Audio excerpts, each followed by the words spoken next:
안녕하세요. 오늘은 대한민국 항공유 시장에 대해 자세히 알아보는 시간을 갖겠습니다. 흔히 국내 항공유 시장은 글로벌 시장에서 중요한 위치를 차지하고 있으며 특히 최근에는 친환경 연료인 지속가능 항공유, 즉 SAF 도입과 관련된 흥미로운 변화들이 감지되고 있습니다. 이 변화의 중심에는 환경보호와 지속가능한 성장을 향한 전 세계적인 요구가 담겨 있습니다. 우리는 이 복잡하고 다면적인 시장의 현재와 미래를 심층적으로 탐구하고 대한민국의 역할과 기여를 분석해 볼 것입니다.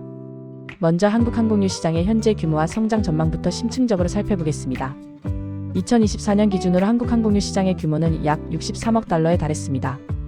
이는 단순한 숫자를 넘어 국내 정유 산업의 활력과 글로벌 항공, 운송 산업의 역동성을 반영하는 중요한 지표입니다. 이 시장은 앞으로도 꾸준한 성장을 이어갈 것으로 예상되는데요. 구체적으로는 2025년부터 2033년까지 연평균 7.2%라는 인상적인 성장률을 기록하며 2033년에는 무려 126억 달러 규모로 2배 이상 성장할 것으로 전망됩니다. 이러한 폭발적인 성장세는 여러 복합적인 요인에 기인합니다.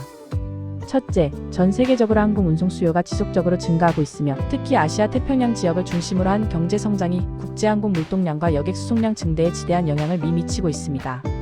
둘째, 2020년대 초반 전 세계를 강타했던 코로나19 팬데믹 이후 항공 여행 수요가 빠르게 회복되면서 억눌렸던 여행 심리가 폭발적으로 분출되고 있습니다. 이는 항공사들의 운항 편수 증가로 이어지고 있으며 필연적으로 항공유 수요 역시 급증하고 있는 핵심적인 요인입니다. 셋째, 화물 운송 분야에서도 전자상 거래의 확산과 글로벌 공급망의 복잡성 증대로 인해 화물 운송의 중요성이 더 커지고 있어 항공유 수요를 견인하고 있습니다. 여기서 더욱 주목할 만한 점은 대한민국이 세계 항공유 수출 1위 국가라는 압도적인 사실입니다. 2023년에만 약 12조 7천억 원, 즉 97억 6천만 달러에 달하는 항공유를 해외로 수출했는데요. 이는 단순히 큰 금액을 넘어 국내 주요 수출 품목 중 하나인 2차 전지 전체 수출액과 비슷한 수준으로 우리나라 산업에서 항공유 수출이 차지하는 비중과 경제적 파급력이 얼마나 큰지 짐작할 수 있습니다. 특히 국제시장에서 한국 항공유의 위상은 독보적입니다. 일례로 미국의 경우 자국 내 항공유 소비량의 약 70%를 한국에서 수입하고 있을 정도로 한국은 글로벌 항공유 공급망에서 핵심적이고 대체 불가능한 역할을 수행하고 있습니다. 이러한 항공유 수출 강국으로서의 확고한 입지는 국내 정유사들의 끊임없는 기술 개발과 투자, 그리고 뛰어난 정제 기술력과 효율적인 생산 시스템 덕분에 가능했습니다. 또한 지리적으로도 아시아 태평양 지역의 주요 항공 허브들과 인접해 있어 물류 비용 절감 및 신속한 공급이 가능하며 이는 한국산 항공유의 수출 경쟁력을 더욱 높이는 중요한 요인으로 작용하고 있습니다. 국내 정유사들은 대규모 정유 시설을 통해 안정적으로 고품질의 항공유를 생산하고 있으며 엄격한 품질 관리 시스템을 통해 국제적인 기준을 충족하며 신뢰를 쌓아가고 있습니다. 하지만 최근에는 단순히 많은 양의 항공유를 생산하고 수출하는 것을 넘어 지속가능한 미래를 위한 새로운 변화에 거대한 바람이 불고 있습니다. 바로 지속가능 항공유, SAF, USTAINAVL이 에이비에이션 퓨얼의 도입이 그것입니다.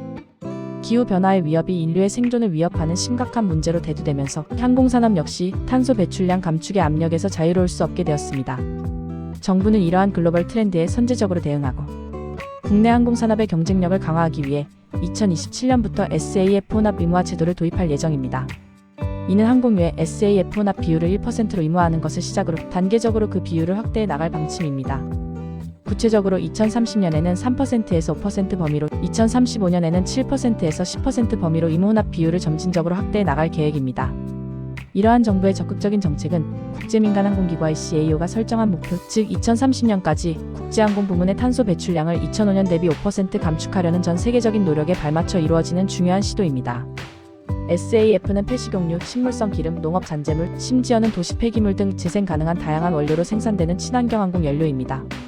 일반 항공유와 비교했을 때 탄소 배출량을 최대 80%까지 획기적으로 줄일 수 있어 기후변화 대응의 필수적인 요소로 꼽히고 있습니다. SAF는 기존 항공기 엔진이나 인프라를 변경하지 않고도 사용 가능하다는 장점을 가지고 있어 상용화 가능성이 매우 높습니다. 국토교통부는 또한 국내 공항에서 출발하는 모든 국제선 항공편이 연간 급유량의 90% 이상을 출발, 공항에서 급유하도록 의무화할 예정이며 이는 2028년부터 적용됩니다. 이러한 정책들은 국내 SAF 시장의 성장을 가속화하고 한국이 친환경 항공유 시장에서도 세계적인 리더로 자리매김할 수 있도록 견고한 기반을 마련할 것으로 기대됩니다. 국내 공항에서의 급유 의무화는 국내 SAF 생산 및 공급망 활성화에 직접적인 기여를 할 것으로 보입니다. 이러한 SAF 시장에서는 기존 항공유 시장과는 또 다른 치열한 경쟁 구도가 형성되고 있습니다.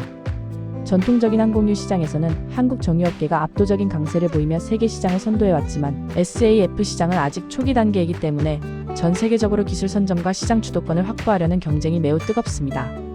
전 세계적으로 SAF 생산 기술을 개발하고 상용화하려는 움직임이 활발하게 진행되고 있으며 국내 정유사들도 이러한 흐름에 발맞춰 적극적으로 투자하고 대응하고 있습니다. 예를 들어 SK에너지는 2027년까지 홍콩의 캐세이 퍼시픽항공에 SAF를 공급하기로 장기 계약을 체결하는 등 해외 시장 진출을 모색하며 글로벌 SAF 공급망에서 중요한 역할을 수행하고자 합니다. 이는 국내 기업의 기술력과 생산 역량이 국제적으로 인정받고 있음을 보여주는 사례입니다. 정부 역시 SAF 생산을 촉진하고 관련 산업 생태계를 구축하기 위한 다양한 지원책과 인센티브를 마련하고 있으며 국내 정유사들과 긴밀하게 협력하여 정책적, 제도적 기반을 강화하고 있습니다. 하지만 SAF 생산에는 여러 가지 해결해야 할 과제도 존재합니다. 첫째, SAF 생산 시설이 아직 절대적으로 부족하다는 점입니다. 대규모 SAF를 안정적으로 생산하고 공급하기 위해서는 막대한 초기 투자와 함께 고도화된 기술 개발이 필수적입니다. 현재 국내에는 상업적으로 대량 생산할 수 있는 SAF 전용 시설이 부족하며 이는 빠른 시일 내에 해결해야 할 당면 과제입니다. 둘째, 원재료 확보의 어려움입니다. 폐식용유나 농업 잔재물과 같은 재생 가능한 원료는 공급량이 제한적이며 원활하고 안정적인 수급을 위해서는 효율적인 수거 및 가공 시스템이 전국적으로 구축되어야 합니다. 또한 바이오매스 원료의 지속 가능성 인증 문제도 해결해야 할 부분입니다. 현재 HD현대오일뱅크나 GS칼텍스와 같은 국내 정유사들의 SAF 생산량은 아직 연구 및 시범 생산 단계에 머물러 있어 상업적 대량 공급까지는 시간이 더 필요한 상황입니다. 셋째, SAF의 가격 경쟁력 확보 문제입니다. 2023년 기준으로 SAF 가격은 일반 항공유의 2.5배에 달할 정도로 매우 비쌉니다. 이러한 높은 가격은 항공사들에게 큰 경제적 부담으로 작용하며 SAF 보급 확대를 위해서는 생산, 비용 절감을 위한 기술 혁신과 더불어 정부의 추가적인 보조금 지원 및 세제 혜택 등 강력한 정책적 지원이 필수적입니다. 이러한 복합적인 과제들에도 불구하고 국내 정유업계는 SAF 시장에 대한 기대가 매우 크며 이를 미래 성장 동력으로 삼기 위한 노력을 아끼지 않고 있습니다. LG화학은 2027년 완공을 목표로 바이오 SAF 공장을 건설 중이며 여기서 생산되는 물량은 전량 해외로 수출될 예정입니다. 이는 국내 기업들이 단순히 내수 시장을 넘어 글로벌 SAF 시장에서 선도적인 역할을 하고자 하는 강한 의지를 보여주는 좋은 예시입니다. 또한 국내 정유사들은 SAF 생산 효율을 높이고 기술 경쟁력을 강화하기 위해 개별적인 노력뿐만 아니라 통합 공장 건설이나 공동 연구, 개발 등 다양한 형태의 협력을 강화하고 있습니다. 이를 통해 생산 단가를 낮추고 기술력을 고도화하며 글로벌 시장에서의 점유율을 확대하고자 합니다. 이러한 협력은 국내 SAF 산업 생태계를 더욱 튼튼하게 만들고 시너지를 창출할 것입니다.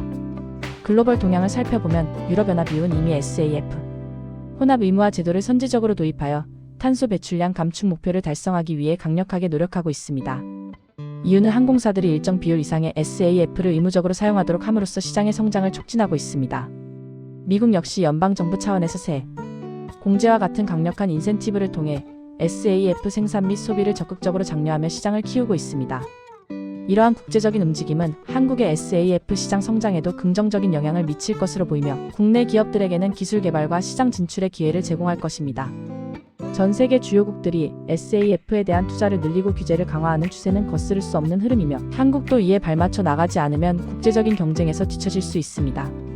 결론적으로 대한민국 항공유 시장은 글로벌 수출 1위라는 확고한 위상을 바탕으로 안정적인 성장을 이어가고 있습니다. 이는 국내 정유산업의 뛰어난 경쟁력을 증명하는 것이며 국가 경제에 기여하는 바가 매우 큽니다. 하지만 미래에는 기후변화 대응이라는 전 인류적 과제와 맞물려 친환경 에너지 전환이라는 거대한 흐름 속에서 지속 가능한 공유 SAF의 중요성이 더욱 커질 것입니다. SAF 생산의 여러 과제들, 즉 생산시설 부족, 원재료 확보의 어려움, 높은 가격, 경쟁력 문제 등을 효과적으로 해결하고 기술 경쟁력을 확보하며 정부의 장기적이고 일관성 있는 정책적 지원이 뒷받침된다면 한국은 친환경 항공유 시장에서도 세계적인 리더로 확고히 자리매김할 수 있을 것입니다. 이는 단순한 산업의 변화를 넘어 기후변화에 효과적으로 대응하고 인류의 지속 가능한 미래를 만들어가는 데 대한민국이 핵심적인 역할을 수행하게 될 것임을 의미합니다. 앞으로도 대한민국 항공유 시장의 역동적인 변화와 발전에 지속적인 관심을 가지고 지켜봐야 할 것입니다. 다음 시간에는 더 흥미롭고 유익한 주제로 찾아뵙겠습니다. 감사합니다.